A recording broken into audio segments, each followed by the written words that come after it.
തദ്ദേശ അധ്യക്ഷ തെരഞ്ഞെടുപ്പിൽ ഉണ്ടായ കോൺഗ്രസ് BJP കൊടുക്കൽ വാങ്ങലുകൾ തദ്ദേശ തെരഞ്ഞെടുപ്പിലുണ്ടായതിൻ്റെ തുടർച്ചയാണ് ഇനി വരാൻ പോകുന്ന തെരഞ്ഞെടുപ്പിൻ്റെ പരീക്ഷണവുമാണ്.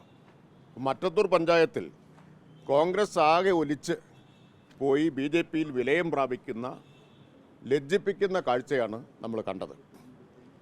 കോൺഗ്രസ് നേതൃത്വത്തിൻ്റെ അറിവോടെയാണ് അതെന്നുള്ളത് വ്യക്തമാണല്ലോ.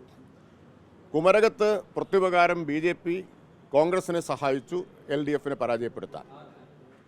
അപ്പോൾ LDFന് ഭൂരിപക്ഷമുള്ളിടത്ത് പോലും LDFനെ അധ്യക്ഷ തെരഞ്ഞെടുപ്പിൽ പരാജയപ്പെടുത്താൻ ഒരു മറയുമില്ലാതെ, ഒരു ലജ്ജയുമില്ലാതെ കോൺഗ്രസും BJPയും കൊടുക്കൽ വാങ്ങൽ നടത്തിയത് കേരളം മുഴുവൻ കണ്ടിട്ടുണ്ട്.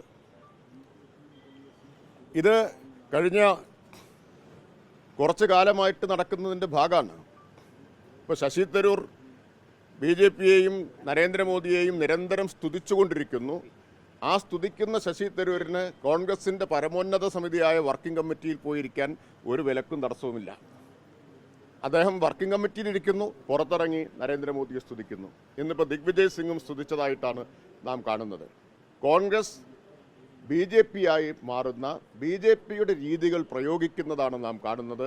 ബാംഗ്ലൂരിൽ ബുൾഡോസർ പ്രയോഗിച്ചത് BJPയിൽ നിന്ന് പഠിക്കുകയാണ് കോൺഗ്രസ്. ഇപ്പോൾ 3000-ഓളം പേരെ, ദളിതരും മുസ്ലിങ്ങളും അടങ്ങുന്ന പാവപ്പെട്ട 3000-ഓളം പേരെ ഒരു പുലർച്ചെ ഇരുട്ടിൻ്റെ മറവിൽ ബുൾഡോസർ വന്ന് അവരുടെ വീടുകൾ മുഴുവൻ, കുടിലുകൾ മുഴുവൻ ഇടിച്ചു നിരത്തി തെരുവിലേക്ക് വലിച്ചെറിഞ്ഞിരിക്കുകയാണ്.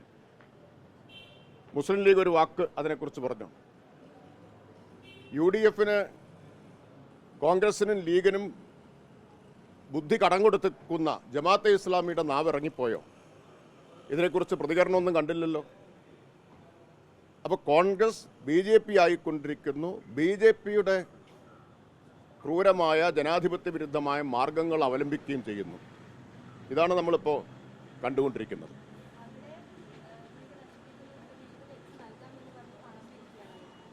വളരെ പ്രധാനപ്പെട്ട കാര്യമാണത്.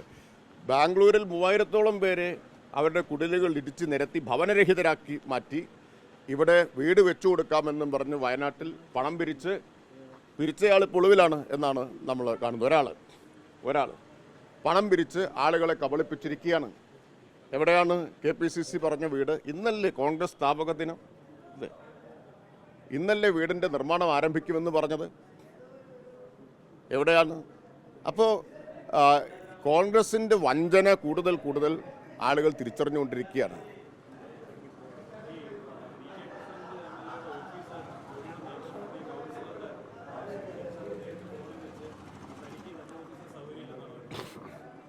അങ്ങേയറ്റം മര്യാദയില്ലാത്ത, ജനാധിപത്യ മര്യാദ പോയിട്ട് സാമാന്യ മര്യാദ പോലും ഇല്ലാത്ത ഒരു നടപടിയായി പോയി. പത്രത്തിലെ ഞാൻ വാർത്ത കണ്ടത് ശരിയാണെങ്കിൽ പത്രവാർത്തകളുടെ അടിസ്ഥാനത്തിലാണ് ഞാൻ പറയുന്നത്.